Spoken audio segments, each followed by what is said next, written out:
Hi friends, welcome back to my channel. അപ്പോൾ ഇന്ന് നമ്മൾ ഡിസ്കസ് ചെയ്യാൻ പോകുന്നത് 5ാം ക്ലാസ്സിലെ ബേസിക് സയൻസിലെ 5ാമത്തെ പാഠമായ കയ്യെത്തും ദൂരത്ത് ആകാശം എന്ന പാഠത്തിലെ പ്രധാനപ്പെട്ട ചോദ്യോത്തരങ്ങളും അതുപോലെ തന്നെ വിലയിരുത്താമെന്ന പ്രവർത്തനവുമാണ്. അപ്പോൾ ആദ്യത്തെ ചോദ്യം നോക്കാം. എന്താണ് ബഹിരാകാശം?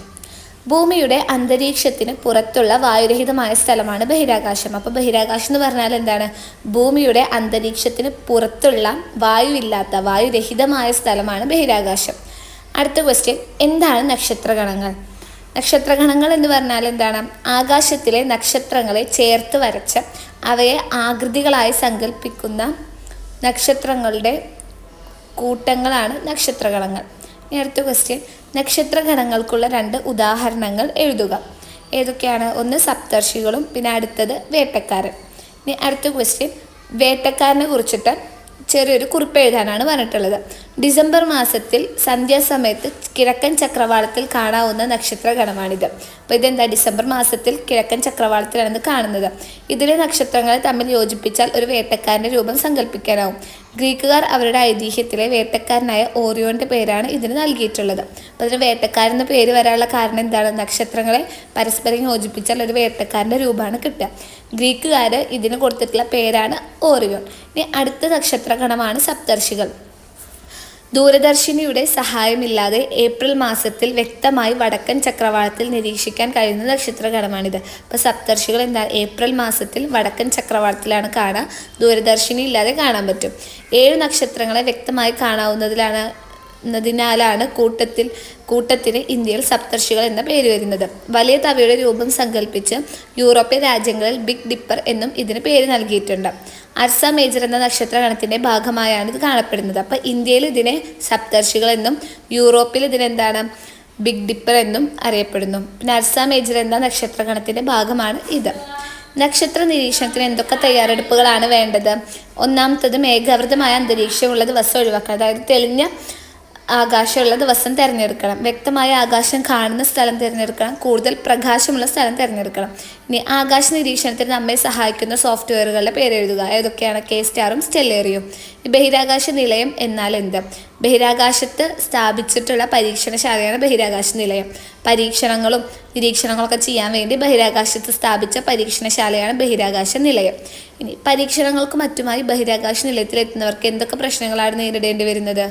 എന്തൊക്കെയാണ്? ഒന്നാമത് വായുവില്ല. ബഹിരാകാശത്തിൻ്റെ വായുവില്ല. പിന്നെ ജലമില്ല. പിന്നെന്താണ്? അവർക്ക് ഭാരം അനുഭവപ്പെടില്ല. ഗുരുത്വാകർഷണമില്ല. ഇനി അടുത്തത്, രാത്രി കാലങ്ങളിൽ ആകാശത്ത് ഏറ്റവും കൂടുതൽ തെളിഞ്ഞും വലുതുമായി കാണുന്നത് ചന്ദ്രനാണല്ലോ. അതിനുള്ള കാരണം എന്താണ്? ചന്ദ്രനെ അങ്ങനെ കാണാനുള്ള കാരണം ഭൂമിയോട് ഏറ്റവും അടുത്ത് കിടക്കുന്ന ആകാശഗോളമാണ് ചന്ദ്രൻ. ഇനി ചന്ദ്രനെ കുറിച്ചൊരു ചെറിയൊരു കുറിപ്പ് എഴുതാനാണ് പറഞ്ഞിട്ടുള്ളത്. ഭൂമിയുടെ ഏറ്റവും അടുത്തുള്ള ആകാശഗോളമാണ് ചന്ദ്രൻ. ഭൂമി എന്ന ഗ്രഹത്തെ ചന്ദ്രൻ ചുറ്റുന്നു. ചന്ദ്രൻ ഭൂമിയുടെ പ്രകൃതിദത്ത ഉപഗ്രഹമാണ്. അപ്പം ഉപഗ്രഹം എന്ന് പറഞ്ഞാൽ എന്താണ്? ഗ്രഹങ്ങളെ ചുറ്റുന്നതാണ് ഉപഗ്രഹങ്ങൾ. അപ്പോൾ ഭൂമിനെ ചുറ്റുന്നത് ചന്ദ്രൻ ചുറ്റുന്നുണ്ട്. അതുകൊണ്ട് നമുക്ക് ചന്ദ്രൻ എന്താ? ഭൂമിയുടെ ഉപഗ്രഹമാണെന്ന് പറയാം. ഇനി ഈ ചന്ദ്രൻ എന്താണ്? പ്രകാശിക്കുന്നതായിട്ട് നമുക്ക് തോന്നും. അതിലുള്ള കാരണം സൂര്യപ്രകാശം എന്താണ്? അതിൽ തട്ടി പ്രതിഫലിക്കുന്നത് കൊണ്ടാണ് ചന്ദ്രൻ പ്രകാശിക്കുന്നതായിട്ട് നമുക്ക് തോന്നുന്നത്.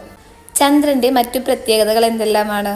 ഒന്ന്, ഗോളാകൃതിയാണ്. പിന്നെ അന്തരീക്ഷമില്ല. ഭൂമിയുടെ പ്രകൃതിദത്ത ഉപഗ്രഹമാണ്. പിന്നെ ഭൂമിയെ ചുറ്റുന്നുണ്ട്. സ്വയം തിരിയുന്നുണ്ട്. അപ്പം ഇതൊക്കെയാണ് ചന്ദ്രൻ്റെ എന്താണ് മറ്റ് പ്രത്യേകതകൾ. ഒന്ന് എന്താ? ചന്ദ്രൻ്റെ ഗോളാകൃതിയാണ്. പിന്നെ ചന്ദ്രനിൽ അന്തരീക്ഷമില്ല. ഭൂമിയെ ചുറ്റുന്നുണ്ട്. അത് സ്വയം കറങ്ങുന്നുണ്ട്. പിന്നെ ഭൂമിയുടെ പ്രകൃതിദത്ത ഉപഗ്രഹമാണ്. അടുത്തത്, എന്താണ് ഉപഗ്രഹങ്ങൾ? ഉപഗ്രഹങ്ങൾ എന്ന് പറഞ്ഞാൽ എന്താണ്? ഗ്രഹങ്ങളെ ചുറ്റുന്ന ആകാശഗോളങ്ങളാണ് ഉപഗ്രഹങ്ങൾ. അപ്പോൾ നമ്മുടെ ഭൂമിയുടെ ഉപഗ്രഹം ഏതാണ്? ചന്ദ്രൻ. ഇനി നക്ഷത്രങ്ങളെയും മറ്റു ആകാശഗോളങ്ങളെയും എങ്ങനെ വേർതിരിച്ചറിയാം? അപ്പം എങ്ങനെ വേർതിരിച്ചറിയുന്നത്? സ്വയം പ്രകാശിക്കുന്ന ആകാശഗോളങ്ങളാണ് നക്ഷത്രങ്ങൾ. ഗ്രഹങ്ങളും ഉപഗ്രഹങ്ങളും സ്വയം പ്രകാശിക്കുന്നില്ല. അവയിൽ പതിക്കുന്ന പ്രകാശം പ്രതിഫലിക്കുന്നത് കൊണ്ടാണ് അവ പ്രകാശിക്കുന്നതായി നമുക്ക് തോന്നുന്നത്.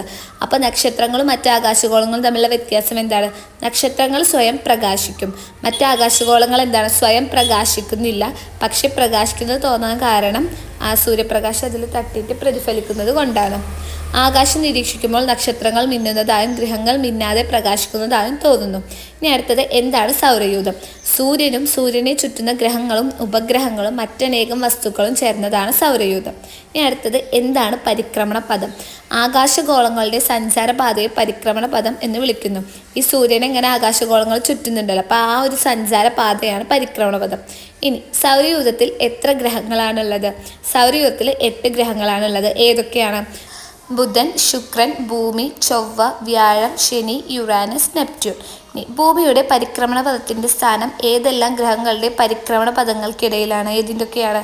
ശുക്രൻ, ചൊവ്വ. ഇനി അടുത്ത ക്വസ്റ്റ്യൻ, എന്താണ് കൃത്രിമ ഉപഗ്രഹങ്ങൾ? അപ്പോൾ കൃത്രിമ ഉപഗ്രഹങ്ങൾ എന്ന് പറഞ്ഞാൽ എന്താണ്?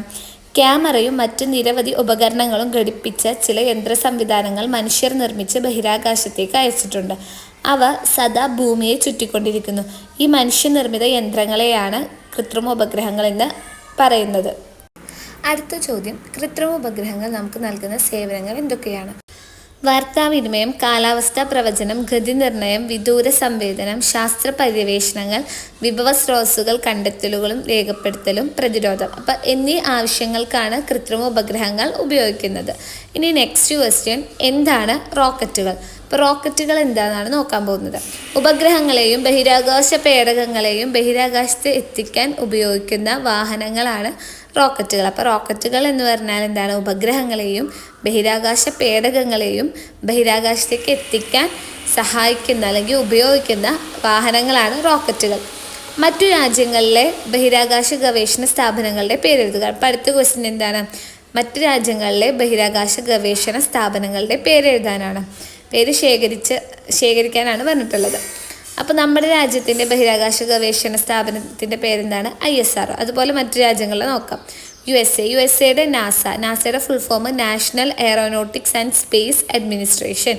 ഇനി അടുത്തത് യൂറോപ്പിൻ്റെ ISA, യൂറോപ്യൻ ബഹിരാകാശ ഏജൻസി. അടുത്തത് ജെക്സ, ജപ്പാൻ എയറോസ്പേസ് എക്സ്പ്ലോറേഷൻ ഏജൻസി.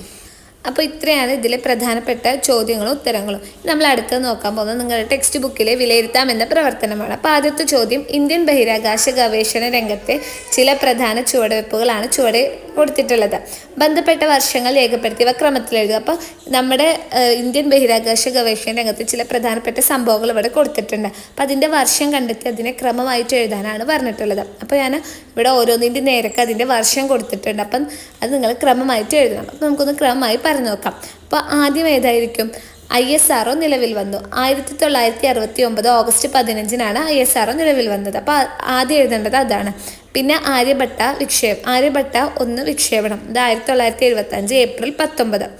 പിന്നെ ഏതാണ്? പിന്നെ ഇൻസാറ്റ് 1 വിക്ഷേപണം 1982 ഏപ്രിൽ 10. പിന്നെ ചന്ദ്രയാൻ വിക്ഷേപണം 2008 ഒക്ടോബർ 22. പിന്നെ മംഗൾയാൻ 1 വിക്ഷേപണം 2013 നവംബർ 5. പിന്നെ ആദിത്യ AL1 1 വിക്ഷേപണം 2023 സെപ്റ്റംബർ 2. രണ്ടാമത്തെ ചോദ്യം, താഴെ പറയുന്ന പ്രസ്താവനകൾ ഓരോന്നും ഏതുമായി ബന്ധപ്പെട്ടതാണെന്ന് കണ്ടെത്തി വരച്ച് യോജിപ്പിക്കുക. അപ്പോൾ ആദ്യത്തെ എന്താണ്? ഭൂമിയുടെ ഉപഗ്രഹം. ഭൂമിയുടെ ഉപഗ്രഹം ഏതാണ്? ചന്ദ്രൻ.